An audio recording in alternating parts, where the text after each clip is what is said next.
So tonight we have a special topic. We are going to talk about cancel culture and the side effects that come from cancel culture. So quick disclaimer tonight. This is brand new to me, and I am looking to learn from you, just like a lot of you come here to learn from me. I don't know much about this. This is something that I've recently started looking into, and quite frankly, I find it fascinating that it's even a thing. So as promised, we're going to have our monthly meetup tonight. So without further ado, let's mention our two guests. So first, we're going to bring on Mike Powell. Everybody knows him. He's a family and fan favorite. How you doing, Mike? Oh, always good to be here, Dean. Thanks for having me back. All right. And along with Mike, it's like peanut butter and jelly. We can't have Mike without having Dr. Magny on as well. Dr. Magny. What's going on, man? How you doing? Who's the peanut butter and who's the jelly? That's I'll leave that up for you two to decide. Yeah. Well, you know what? They both go great on bread, so it's all good. All right. I'll take that. So, fellas, we got a tough one tonight. This is something that, like I said, this is not something that I am an expert in. It's something that I am looking to learn from others. And I'm hoping that we can all kind of hash this out and maybe come up with a clear understanding of what exactly it is and how exactly cancel culture works. So I'm going to go to you, Obed, first. Why don't you tell us a little bit about cancel culture and what it means to you? Yeah, so cancel culture is basically somebody does something that you don't agree with, that you find offensive, and in an effort to show your dismay, you cancel them. So you don't watch them anymore. You tell other people not to patronize that particular business. So whether it's a company that sells soda drinks or something like that, or if it's an actor or an actress or a celebrity or an influencer, it's like you don't patronize their page in an effort to discredit them and so on and so forth. So that's a little bit about, that's basically the cancel culture, in general. It's like trying to destroy somebody based on, something that was done in the past. All right. I can dig that. Mike, what's your take on cancel culture? Dean, I am going to keep it simple for the people and simply say that it is a form of public shaming. So I'm going to keep it simple, stupid. It's a form of public shaming. Okay. All right. I think that's a pretty good definition. Yeah. So I'm trying to get my head around what the premise of cancel culture is and what they're looking to accomplish. So I'll go to you, Mike, since you kept it simple. So I'm going to have you talk a little bit more. What do you think the premise is behind cancel culture? And before you answer that, both of you, just know that since none of us are experts on this, there's going to be times throughout this broadcast where I'm going to devil's advocate you. It doesn't necessarily mean that I believe in the position I'm taking. It's just the best way, I think, to examine all sides as we see them. So Go ahead, Mike. Yeah, no, I think, and this is fairly new to me. I had to ask my my wife what she thought about cancel culture and how long has she ever heard of it. And she's a lot more intelligent than I am, and she's a few years younger, and she learned about it maybe a month or two ago. So it's fairly new, and I had to look. I had to look it up and really get a better understanding of it. But I think it's something that's been around for a long time, but over time they call it different things. And this generation has dubbed it, cancel culture. And it's just, I think it's a form of advocacy that I think right now with this generation, which cancel culture is attached to, is a lot of younger folks voicing their opinions about certain thought processes or ideas or things that they feel are not in the best interest of society today. All right. So I'm going to take your answer and I'm going to bounce it over to Obed. Obed, what's the point of cancel culture? Well, I think, Mike kind of hit it on the head there. I think it's a semantical thing because obviously we're more I guess you could say, more of a tech savvy generation today. When we're talking about cancel and not patronizing somebody's business or trying to publicly shame someone and everything, it's easier to do it online now. Everyone's got smartphones, everyone's got social media, and so on and so forth. But, the idea, if you want to conceptualize it, is nothing new. So, I think you mentioned the Montgomery boycotts to change the behavior. So it's like, when we talk about cancel culture, is the goal to just destroy the individual so that we don't see or hear from them ever again? Or is it the goal of us in the effort of doing a cancel culture to change their behavior? And I don't know that that's ever been clearly defined. It would be easy to say, oh, you know what? Somebody did something 10, 15 years ago and they screwed up, so we're going to destroy them. Well, it would be easy to do something like that, right? But if you look at the totality of the circumstances, right? So I'm going to bring it back to policing. If somebody did something that was dumb or stupid from, let's say, in their teens, but since then they've shown and they've progressed and they've not only made up for that, and then some moving forward. So they've made, significant contributions to society, to, education, whatever it is. Are we going to just erase everything they've done for, let's just say, the past 20 years because something that they did as a young person when they were 18 or 19? That's something that, it gives me pause. It's just something that we got to think about.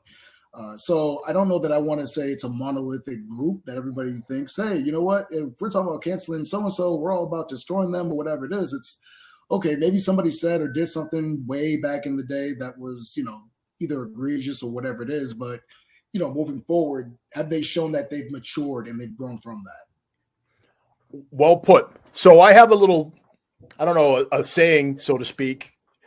I don't know who said it, but I'm just going to say it. I don't believe that anybody is the sum of the worst things that they've ever done, just like I don't believe people are as good as the best thing that they've ever done. We all lie somewhere in between. I know a ton of people, and I know everybody that's in my life, everybody I've ever met has done something that they're not proud of. And I know people that have done some remarkable things that they should be super proud of. But that's not who, on either spectrum, that's not who they are. So, Mike, why don't you kind of speak to that aspect of it? Is cancel culture, is it expecting too much of people? Yeah, well, I think that it depends upon how you look at it. So I think that if you hold a certain mindset that you're superior to someone based upon their race, their religion, what have you, and you have true hatred in your heart, and coupled with the fact that you hold a position of power, meaning that you can significantly influence somebody's ability to progress in life. If you hold that power and you have this mindset that where you have hate in your heart, then I think that you should be called to the carpet, and you should have to you should have to answer for that thought process if it influences somebody negatively.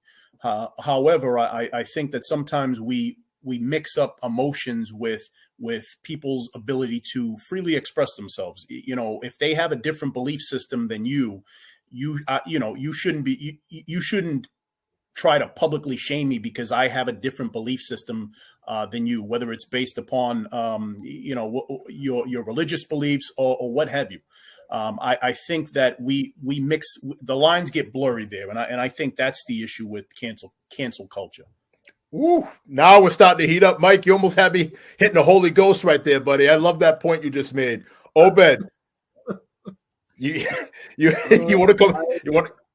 I don't know how to follow that. Ultimately, it just comes down to choice, right?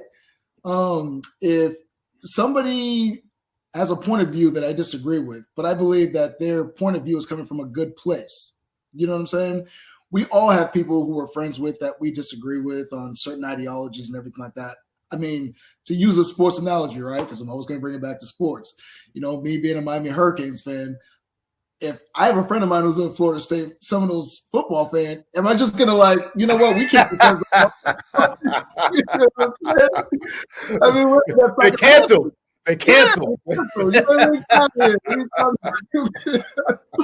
you know, and you know, one of the problems, you know, that we have that you see going on today is, you know, and you know, for those who's going to watch this, you know, Dean likes to play this particular scene in the movie Lean on Me, and it's one of my favorite scenes. And you know, just because we disagree on something, as long as it's not coming from a place where, you know, you're trying to oppress me, marginalize me, or anything like that, and it's not nefarious, we can disagree all day long moving forward. You know what I'm saying? And at the same time, if there's somebody who's an acquaintance or somebody who I know, and they've got a certain ideology that is coming from a nefarious reason, you know, I don't have to associate myself with that person. I can just step away or distance myself from that person, you know. And I understand. And Mike, I thought you brought a really good point about the emotions, and I think the emotions get a lot of people. And you know, me being, you know, an emotional intelligence expert, it's sometimes people struggle with that self-regulation of their emotions. Right. You know what I mean? Right. If something that you do or say or act, you know, turns me off in a certain way, you know, for me, I got to ask myself, why is that? Is there something that I'm trying to overcome, that I'm struggling with? You know, and I know that's getting way, way deep in the weeds. But, you know, at the end of the day, if we're disagreeing moving forward, or we're disagreeing because we want to get to the same point, you just prefer to go left and I prefer to go to the right, or whatever that is, you know, we can get to that point. I got you, Mike. Mike, jump in. I can tell that you want to get in. Go ahead. No. So let me just bring up just a short story that I experienced, and this goes back to, you know, emotional intelligence, and I think it's important. So this is a true story. So I go into a local coffee shop. You know, I'm standing in line waiting to be taken care of, so I can have my caffeine for the morning.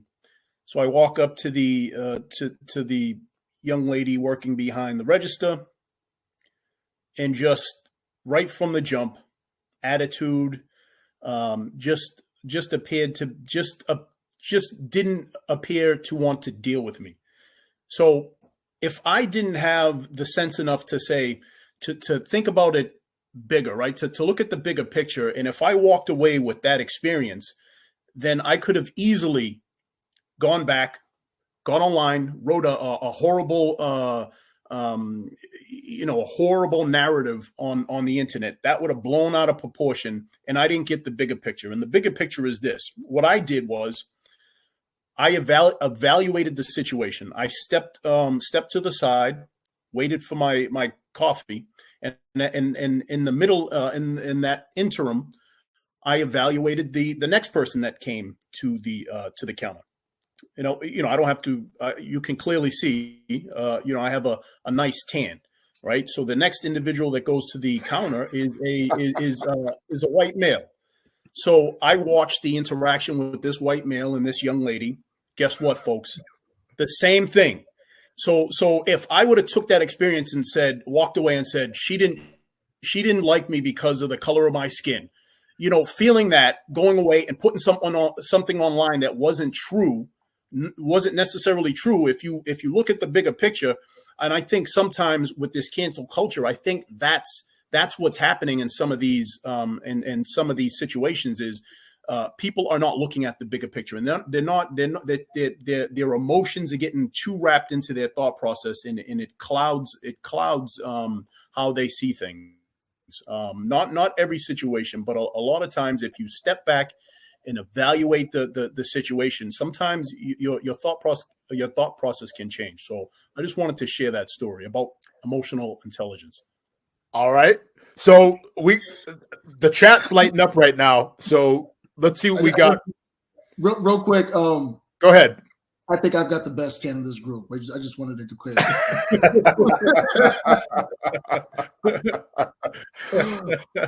On that note, I'm going to take a big leaping bound over that comment, and I'm going to go right to the chat section here. So So we got John that says cancel culture is a consequence of a bad act. Bad acts have consequences, but there should be a statute of limitations. Thank the good Lord YouTube wasn't around when we were in college. As an adult, you shouldn't necessarily be held accountable for things you've said as a kid. Well said.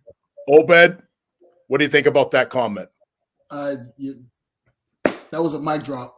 I literally can't even follow that up. I mean, you're absolutely right. We've all done, and Lord knows I'm the poster child of doing dumb things and saying dumb things and doing things that I look back, I'm like, what the heck was I thinking? But if I were to be judged by that, then would I be here today? Thankfully somebody didn't give up on me, and I had chances and had opportunities to redeem myself. And this is why the brain doesn't fully develop until you're in your early 20s for a reason, So, you expect teenagers. That's why if you get insurance when you're 16, it's like $8 million, because you expect young boys to speed up and down the street and do some dumb things. That's just a thing. Mm-hmm. So, but yeah, no, I thought that was well said. Well said. All right, Mike, what say you?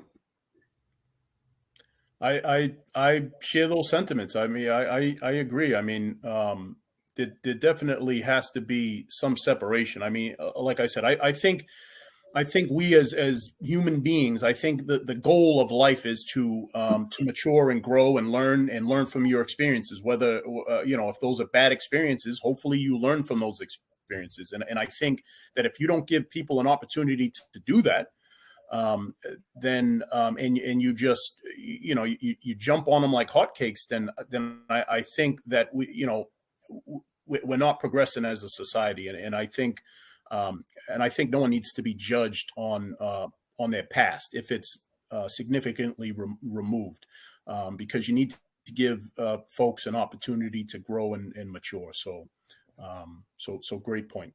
All right. So the next one is, when we stop listening to each other, doors close. Amen. Amen. And that's exactly what's happening right now. People are yelling from either side of an argument. And again, you pick your argument. Doesn't matter what the argument is. It can be politics. It can be about the acts of, we're going to talk a little bit about Ice Cube later on. Ice Cube has a meeting with the Trump administration to maybe hash out some things. Maybe who knows what his motivation is, but the instant a lot of Black America found out that he had this meeting, a lot of people have instantly turned on a guy who has clearly been anti-establishment his whole entertainment career for the most part. So, gentlemen, you want to jump on that up real quick? Doctor? Oh, I love number one, the T-ball. Dean just like, oh, let's throw this grenade in here, and then pour the gasoline in there real quick. So I think the Ice Cube situation is probably the best example that you can come up with, to be honest with you, right? And so, oh, you're gonna get the full screen for this. Go ahead, brother. Oh man, you're gonna put me okay? All right. Yep. So here, and to your point, Ice Cube's not a establishment kind of guy. And so his perspective is, hey, can we get a contract for Black Americans? Because, since slavery and Jim Crow and et cetera, there's never been any reparations or payback or anything like that. So I'm sitting here telling you, and I'm not speaking for Ice Cube, but his perspective is, hey, it doesn't matter what political party you're coming from. Clearly, no one's ever had the interests of Black folks in mind. So I'm going to work with anybody who's willing to sit down and maybe hash some things out. He's not saying he's pro one group or, pro another group or anything like that. So it's cool to disagree with his approach if that's, your prerogative. But the idea that you're just going to cancel him and, just shut him out for simply saying, hey, I'll sit down with a side, I don't know that that's the best approach. You know what I mean? This is going back to what I was saying before. He's not saying he's pro any group. Anybody who knows anything about Ice Cube knows he's not pro establishment anything. But, for the cause that he's fighting for, it is a noble one. And for him to say, hey, if one group is willing to at least extend an olive branch, I mean, again, this is going back to, is it for nefarious reasons or not? That could be argumented, that could be litigated, I should say. But, again, his point is that I don't care if you got a D at the end of your name, an I, or an R. What are you going to do to help me and my people out? Mike, what do you think? No. Obed brought. I mean, he hit the nail on the head. He brought up a lot of good points, and that's the sad part about. That's the sad part about society today is that if I express myself, and again, you don't have to agree with my thought process. You don't have to agree with anything that comes out of my mouth, but we should be able to sit down and have a conversation. And regardless of who I, what side I fall under, whether it's the right or the left, we can still have conversations with it without being outcasted. And I think that's the unfortunate part. I'm even those folks that I don't necessarily agree with their thought process, I'm still willing to sit down and have a conversation with them and have a discussion. And it's a difficult discussion. And he had some legitimate concerns that he felt like he has a very big platform. And if he can help have those conversations, then I think he should be able to have those conversations without being outcast. And I think that's the unfortunate part. So kudos to Cube and to other folks like that. I'm going to come back to you, Obed. I think that you should be allowed to express yourself without being thrown into the fire. Obed, I know you want in, then I'm getting in on this too. Go ahead. Yeah, and it's just real quick. And I think what the other aspect of this is that, Cube did show some leadership to say, hey, this is what leaders do. They step up and they talk to maybe somebody on the other side that they don't agree with. And we need more of that today. You know what I mean? We got too many people talking past each other and nobody's sitting down, at least trying to work something out moving forward. Is any of this going to be easy? Absolutely not. Nobody's expecting anything to happen overnight. And that's the other thing, is that these things do take time. And again, we'll see what happens. But, again, that's what leadership looks like, taking action, not sitting in your silo and then yelling from the other side. And then that's that. 100%. So I'm going to jump in on this myself. So, Obed, you touched upon it. Mike, you set us on the path. Obed took us a little farther. I'm going to bring us home with this. And by bringing us home, I'm going to take us back to when we were all 6 years old. We were all in kindergarten when we were 6 years old, right? I still believe the best premises to base the way we lived our life is based on what we were taught in sixth grade. When we were 6 years old in kindergarten. If you have a problem with somebody, what are you supposed to do? Are you supposed to just haul off and hit them? Are you supposed to just never deal with them again? Are you supposed to try to have a conversation with them? Mm-hmm. That's the whole premise of Supply the Why. That's what we're doing. That's why we get together for our monthly meetups, to talk through these difficult beef stew, thick conversations. Yep. And that's what Ice Cube was clearly trying to do. What his final motivations are, I have no idea. I have no idea what his motivations are. Just like you guys said, I couldn't tell you what his motivations are. And quite frankly, I don't really care. I'm impressed by the fact that he was willing to put himself out there and have a conversation with somebody that clearly he doesn't agree with, clearly that the vast majority of the community that Ice Cube belongs to, the Black community, is not a fan of President Trump. And this guy said, you know what? There's a huge disconnect. I'm gonna extend my olive branch. I'm gonna offer to have a conversation with him, and I'm gonna figure out where we go from here. Because what's going on now isn't working for us, and it's really, I think things could be working out better for the president, clearly, and that's what he's thinking, and that's why he wanted to have that conversation. So that's just my opinion on that. So we're going to get back to the chat. We got a few other comments here. So we're going to go to J.R. Sully, who says, emotional intelligence is the factor that so many people don't talk about. Kudos to you, sir. All right. We got a big comment here. This is from a guy who is an academic, and so Nick says, can you build on culture and how it pertains to virtue signaling? I think the process behind canceling someone is intended to be for a good cause, but oftentimes it seems to bring more harm than good.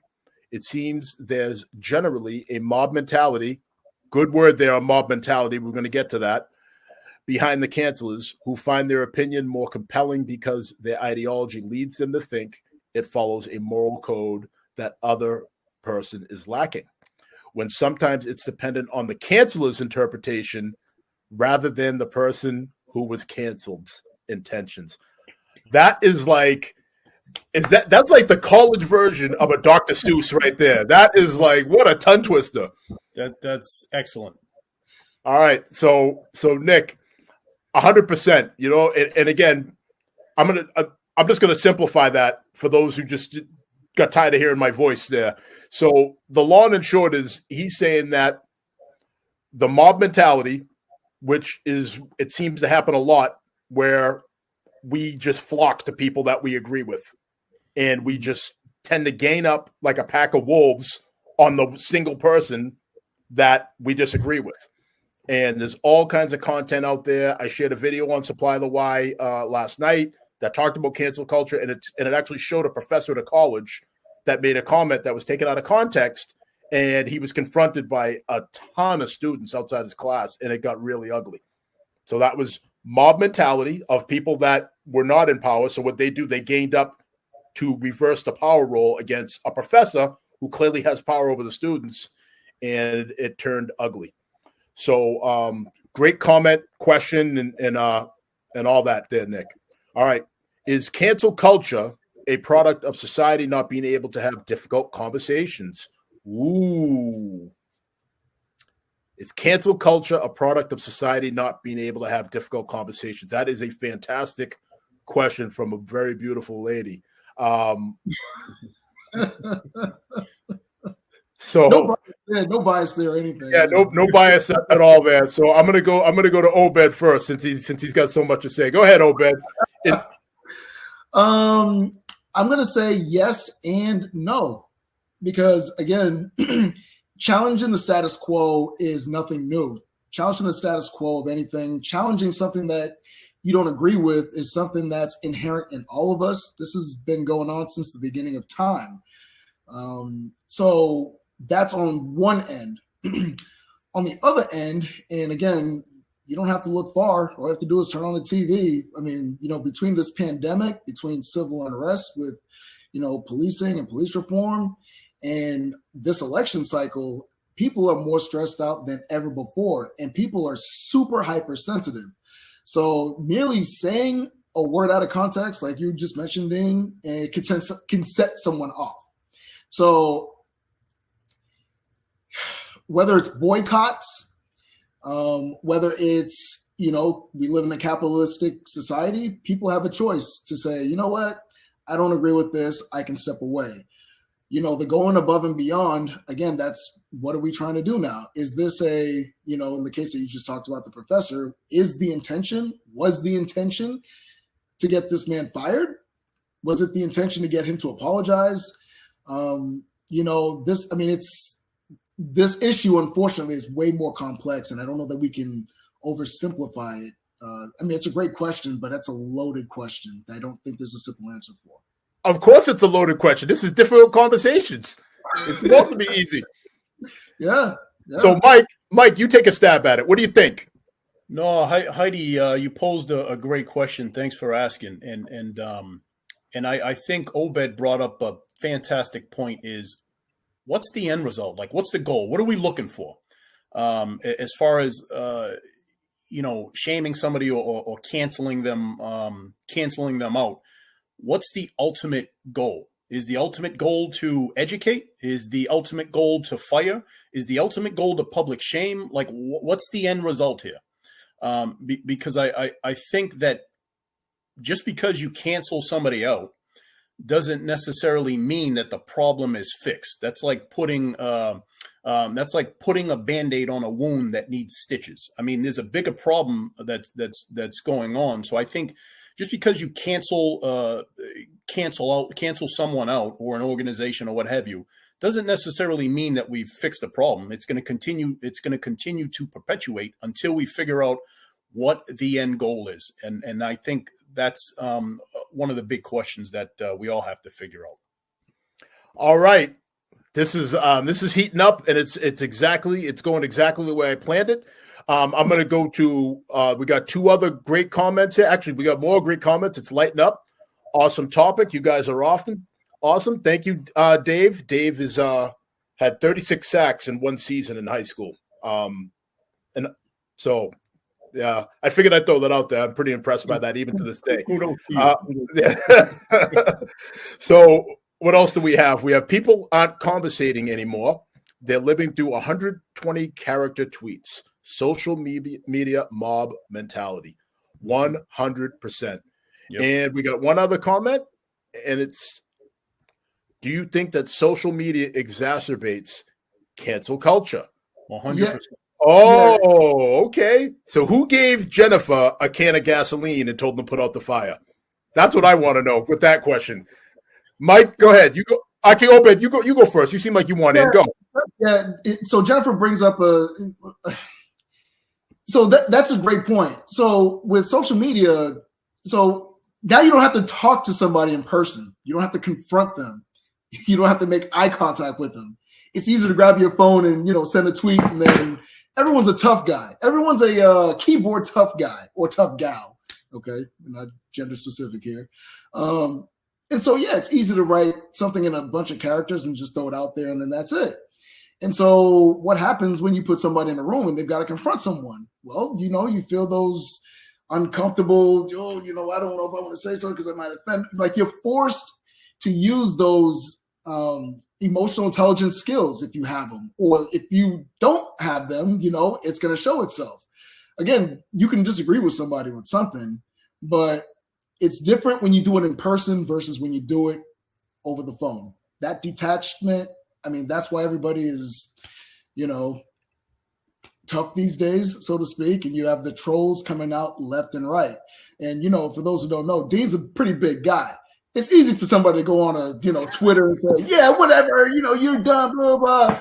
But I'm going to tell you right now, you better be 6'9". You know what I'm saying? When you see him in person, if you're gonna talk some time, So so Jennifer's point, that is definitely a substantial contributor. All right, Mike, come on in. The water's fine. No, yeah, the water feels good. I think that social media exacerbates cancel culture 100%.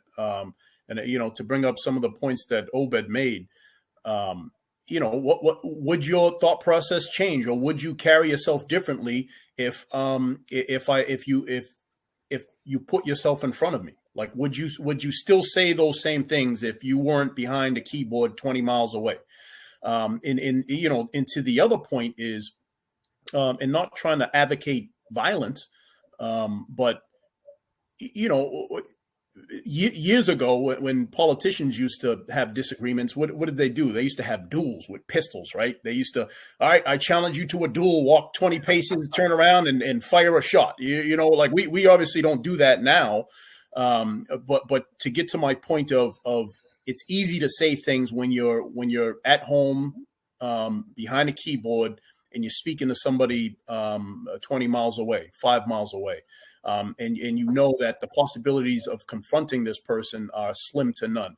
So no doubt about it that the internet exacerbates, social media exacerbates this whole cancel culture movement. And again, if you are trying to right a wrong, and you feel that it's just because somebody is being discriminated against, hey, 100%, I'll back you all the way. But there's a way to do it, and there's a process to do it, and it has to be an end goal. There has to be education behind it, because you can, if I disagree with you and I'm wrong, what good is it trying to public shame me? I think it would be better if you educated me, as opposed to public, engaging in public shaming. I love it. So I'm going to throw this out there. This is a saying that I've said quite a bit. Some of the people in the chat that know me have heard me say this. So I'm going to share it with all of you. The world was a better place when people had to be conscious of the fact that your words just might get you punched dead in your face. So think about that. Because now, like everybody said, people aren't concerned about that because everybody's doing it through a keyboard. But back in the day, before there was all this social media and keyboard mess, when you wanted to have this kind of a conversation, you had to be in front of somebody for the most part. If you were on the phone with them, it's somebody that you obviously knew, and you knew you were going to see them at some point. You were going to have to ante up if you went too far. But once that went away, it's created this whole thing where, like Obed said, the keyboard warriors, keyboard tough guys and gals have they've completely lost sight of the fact that you might have to really answer for your words at some point. So I have a special treat for Obed. All right, so I'm going to go ahead and cue this up. So Obed brought up. So everybody that's at home, I just want to warn you, this is the scene that Obed was talking about earlier from one of my favorite movies of all time called Lean On Me. And there's a guy named John in the chat. Him and I have talked about the scene quite a bit.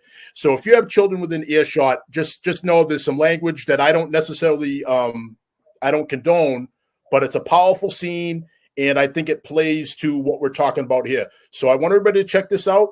And at the end of it, we'll jump back on and we'll kind of talk about the scene. You see this yet? You see this yet? You see this yet?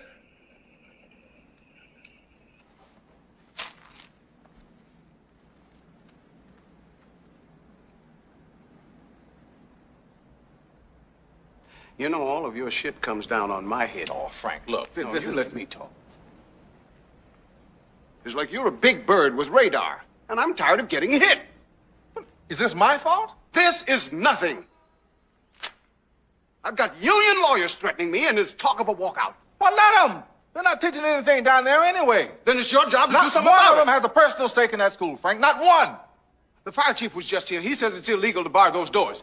Mrs. Barrett is organizing a parents group to try to get you removed, since you insulted them at that meeting the other night when you suggested that they get off welfare. Oh, I didn't mean Because the that. fact is, quite a few of them need it. Look, I wasn't talking to all of them, Frank. Now, look, you came and recruited me, man.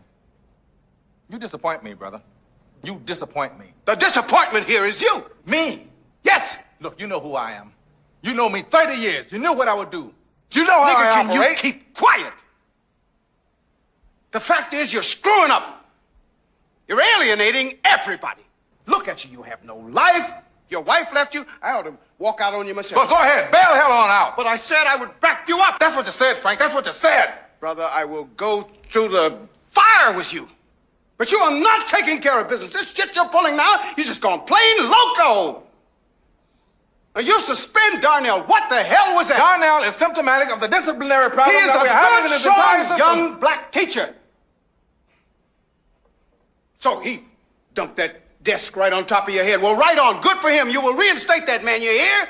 And then you fire Mrs. Elliott. Why? Because she didn't want to kiss your ass. Well, I wouldn't either. How about that? Mrs. Elliott has an ego. Yeah, well, you lost the best teacher we had. We couldn't get her back now if we wanted to. I don't have time for Mrs. Elliott's Well, problem. you better make time. We are being crucified by a process that is turning blacks into a permanent underclass here, Frank. A permanent underclass.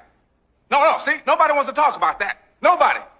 Mrs. Elliott's missionary zeal about Mozart has nothing to do with our problem. Nothing. What good is Mozart going to do a bunch of children who can't go out and get a job? Joe, your personal battles are going to cost us the war. Worry about the test scores. What the hell you think I'm worried about, Frank? End of discussion. Debate is over. You will write a formal apology. I will what? A formal apology for your treatment of Mrs. Elliott and Darnell and for your vicious and thoughtless insult to the women of this community. You will kowtow. You will step and fetch. Frank, if you think you can Get make me... used to it. It's the way of the world. If you're so hot on discipline, then goddamn it, start by accepting mine. Because contrary to popular opinion, I'm the head nigger in charge.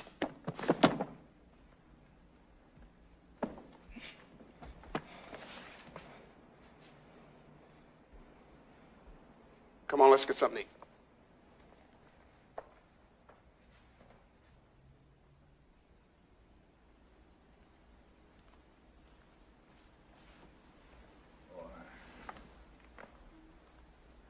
You really think you bad, don't you? Whew. That scene gets me every single time. Heat, fire. You can't do that on Twitter. You can't have that conversation on Facebook. You can't have that conversation talking. Man, I mean, I must have seen that scene. It's got to be 100 times I've seen that scene, and it is. Oh man, I mean, I got the chills right now. I mean, that was so believable and so real, and so relevant to what we have going on right now. So I felt the need to make sure that Obed, I got you, man. You brought it up, and for people that haven't seen it, I hope that again, there was some language in there that I don't condone, throwing around the N-word a little bit, but I think if you just got the power of that scene and, to have such a heated disagreement between two different people, both passionate about their sides, and at the end, come on, man, let's go get something to eat. Yep. And that's how it should be. You think you back. You think you back. Oh, man, that was something else. So we're moving. Go ahead, Obed. No, I'm really glad you showed that scene, and I hope if anybody has not seen it, I'd recommend it. I mean, that's what we need today in our country. That kind of passion, absolutely. That kind of dialogue, but understanding that, hey, I see you, you see me, we hear each other. Let's work this out. That's what's up. Mike, how you feeling? No, I got the goosebumps. I mean, that's definitely a powerful scene, and I haven't seen the movie in a long time. But that particular part hits the nail right on the head. That we can be passionate, we can have disagreements, we don't have to agree with each other all the time, but at the end of the day, we still love each other. So that's what that scene was all about, and it was powerful. 100%. So I'm going to switch gears, gentlemen. I'm going to jump back in the chat. Again, if you're watching, if you just tuned in, this is Difficult Conversations by Supply the Why. I'm here with Dr. Obed Magny and Mike Powell for our monthly meetups, and we are talking about cancel culture and the ripple effects that it has. So Andy Stone asks, do people with that mob mentality feel better after they get someone or something canceled? Or do they just move on to the next victim? At what point did it become so hard for them to have respect, agree or disagree, and move on? 100%. And Andy, I got to say, with the way things are looking right now, in my opinion, they get something or someone canceled, and they that's exactly what they do. They move on to the next. I actually think it's empowering to them. Some might even say, if you've ever run the streets, Obed, Mike, you guys might have heard this from back before we were cops. It's like shooting dope without a needle, getting high on a power trip, right? You know what I mean? Like they're just getting so high off that power that it just, So that's something to consider there.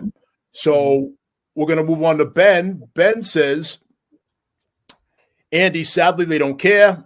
It's moral superiority they feel, and it doesn't matter the consequences because they feel they're correct. Facts and other people's opinions be damned. So I just want to speak to Ben's comment real quick.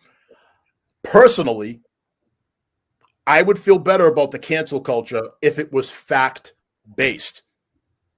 So if there was something where it's like it was indisputable, like, for example, somebody else that was canceled was R. Kelly. All right? I love R. Kelly's music. I can't lie. You know what I mean? I love his music. I may have a kid because his music was so good. You know what I mean? His music was unbelievable. And it just does something to people. So R. Kelly, his music's unbelievable, but what he did as a predator is reprehensible. And you can't hear an R. Kelly song on the radio because of what he did with dating underage girls and all some of the madness he was accused of doing that ended up they were able to prove some of it. Like that I have less of a problem with because it was a pattern and it had continued for years and whatnot. Anybody have a feeling one way or the other on that? No. I'll touch upon what you said. There were a lot of babies made to R. Kelly's music, so you're not the only one, Dean.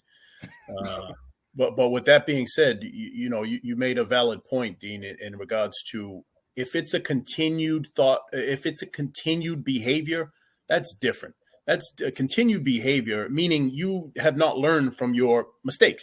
You have not matured. You have not grown. And if you can't mature and grow, then ultimately, you ultimately dig your own grave. To be honest with you, so I'll leave it there. Obed, what do you think? Yeah, this is going back to what I was mentioning earlier. Is it ultimately comes down to choice. So if a radio station feels like, hey, having our name associated with this man is bad for our brand, they have that choice to, drop them from their airwaves. Now, that's not to say that you can't go on satellite radio. You can still go on Pandora and get R. Kelly radio. So he might be canceled from, I guess you could say, AM, FM, but he's not really canceled on satellite radio, or satellite radio. I guess you could say, podcast streams, whether it's iHeart or whatever that is. So, again, ultimately, it just comes down to the decision of the consumer or the customer or the client. To your point, we unfortunately go with emotion first. And like you said, facts and science and research last. You had the 5 kids from New York City in Central Park that all got locked up because, they were being accused of, a heinous crime when it turned out, the research and the science showed that they had nothing to do with it, to what happened to that woman. And then you had, people coming out saying they need to get the death penalty and so on and so forth. And to your point, what if that did happen to them? What if they all did get the death penalty only to find out, oops, we made a mistake? So I could go on, but I don't want to go down that rabbit hole. I don't know. We only got so much time. So no, we're doing good on time. So I'm going to hit another comment here. So Aaron had said the problem with cancel culture is a lot of times it's personal. What offends one person doesn't necessarily offend others. And Kevin says the key to me is at the end they're going for dinner. He must be talking about, we're going back to the scene here. I once told my brother that we were not always going to agree on certain things, but no matter what, I'll always love you no matter what. Very nice, Kevin. That's awful hallmarky of you. So I went to school with Kevin, so I can tease him a little bit, but because I would expect the same in return. That's how we do each other in the town I grew up. All right. So Ben is replying to Heidi. Says Heidi Jenkins, yes. As I replied to Andy, it's moral superiority that they feel. Many people who don't like something, they don't watch, eat, or do whatever it is. But then there are people who don't believe that anyone should be able to partake in whatever it is that they individually don't like, to each their own, but don't tell me what I can and cannot do. All right. Ben, I like that you're getting, standing up right there. So I got to ask you guys. So cancel culture, it's been a thing for a little while now. What is the first actual time you realize that, like, wow, this is for real and this is not going away anytime soon? So Obed, when's the first time you noticed cancel culture? I don't know that it was like one particular incident, but I do know a few years ago back, I just found it kind of odd and peculiar on college campuses when a lot of professors would, if they had an opinion about something or if they were teaching something, there was a lot of rumblings of, hey, Professor so-and-so said something and we disagree. So we're all going to walk out and we're going to start having protests and everything. I'm just like, I'm sorry. Did I miss something? I thought college was where you have those differences of opinions. And then, you form arguments that, advocate for your side, or you try to look at things holistically. And that is the point. That is growth. It's, if you're going to the gym to work out because you're trying to get bigger muscles or you're trying to get leaner, there's a lot of work that's involved. So that's kind of where I got when I saw that. And then, comedians, and we all love Dave Chappelle and some other comedians. And then it was just comedians were getting canceled. I was like, is this a thing? And of course, we're all busy. I'm just like, this too shall pass. I'm thinking it's like a little, maybe a little fat, what's the word I'm looking for? Just a little thing that's just going to come and go. Mm-hmm. But I didn't realize it was, this significant. And,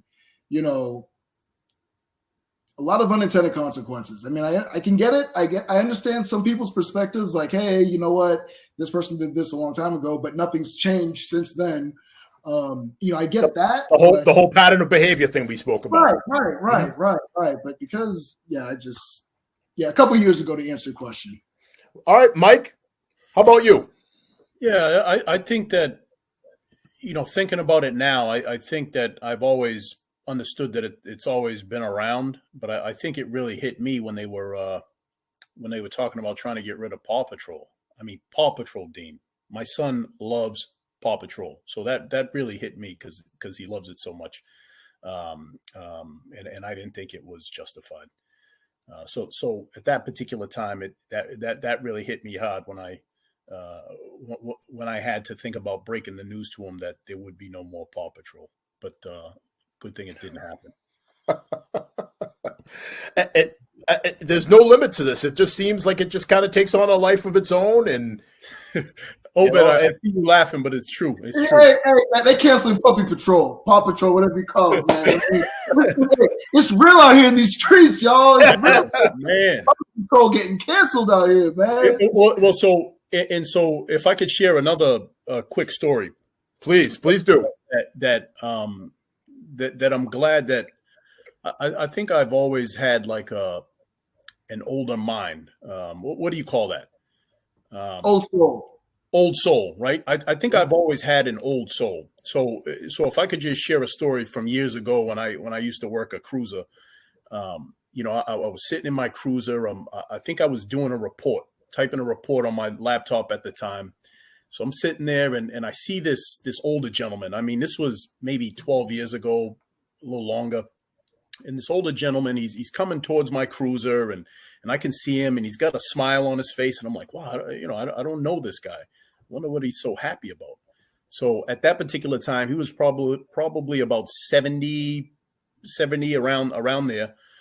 So he continued to walk towards my car and he got a little closer, maybe within 10 feet. And he looks in my cruiser through the window and we're looking at each other. And he's like, oh, hey, I'm sorry. I thought you were that other colored fella.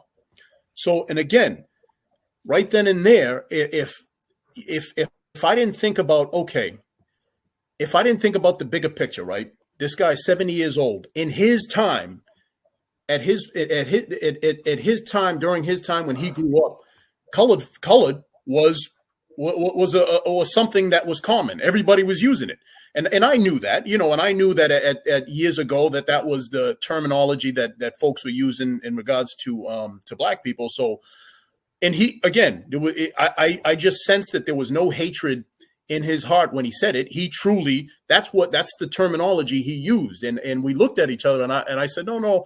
I said, oh no, you must be talking about a different officer. He's like, yeah. I'm sorry. I we talk all the time. So he starts telling me the story. But I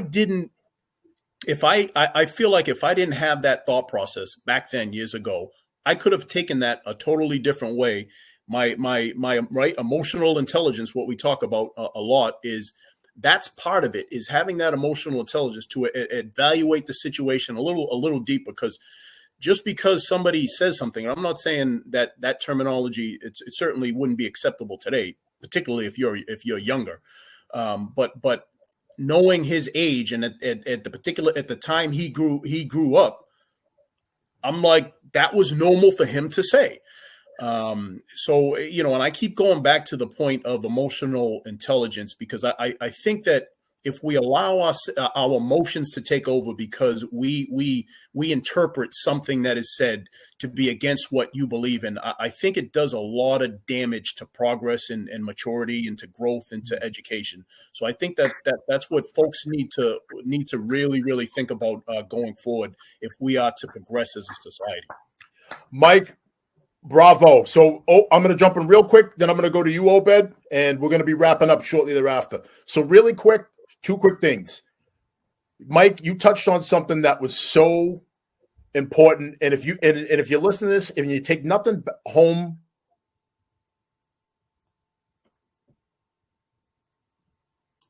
you have to think about the context in which whatever's being said is being framed. So in Mike's case with that older gentleman, you're right. In his generation, that was actually the kind thing you said to somebody of color. And I'll give you an example of that. My grandmother is in her mid-90s.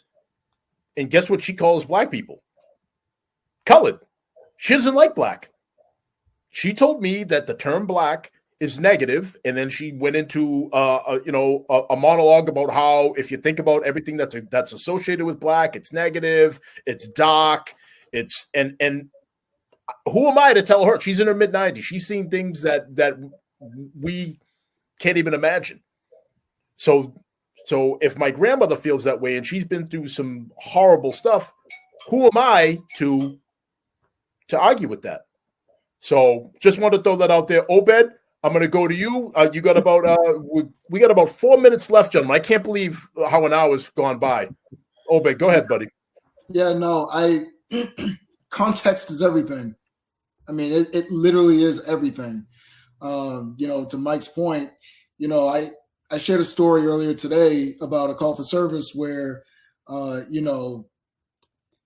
had somebody yell and scream at me for like 20 minutes and MF me up and down and all that good stuff.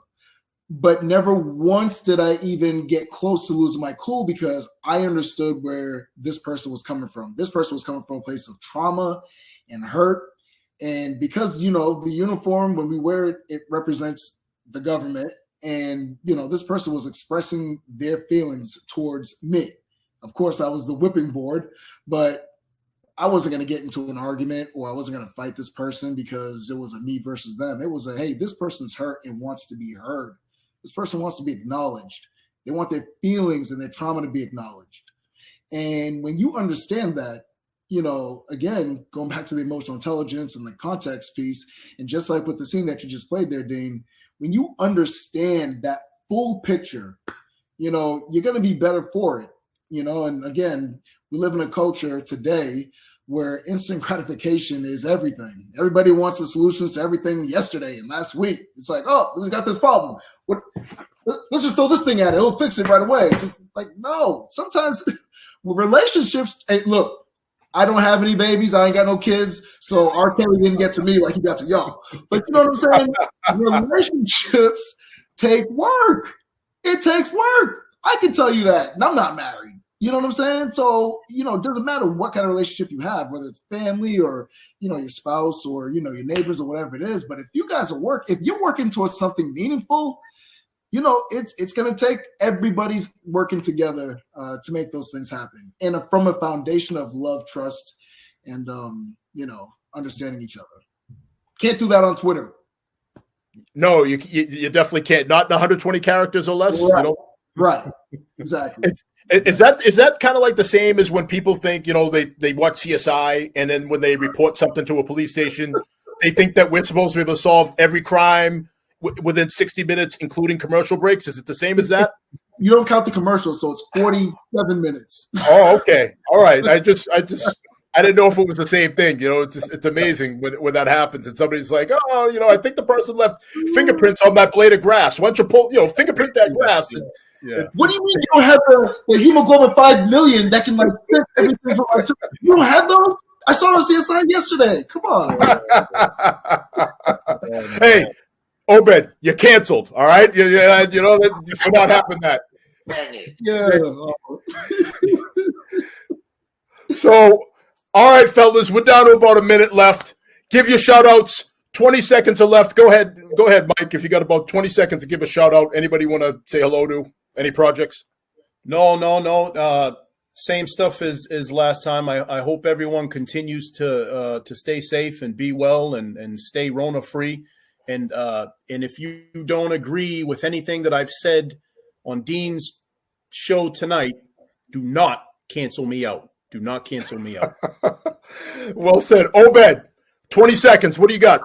You know what? Just, again, thank you for having me on here. I'm glad everybody, participated in the chat. It's always a blessing to have these conversations. And, hopefully we're setting the example of what it looks like to have these uncomfortable conversations and still hey, did you die? Right. I'm good. I just checked my pulse. I'm good. Yeah, I'm good. I'm all right. I no scars. I'm all right. I'm good. So, yeah. So on that note, folks, that's the end of another great episode of Difficult Conversations by Supply the Why. Check us out on Facebook at Supply the Why. Check us out on our YouTube channel, Supply the Why. And if you have any questions, topics that you want to hear on the show, supplythewhy@gmail.com. Everybody, good night, and we'll see you next week. All right.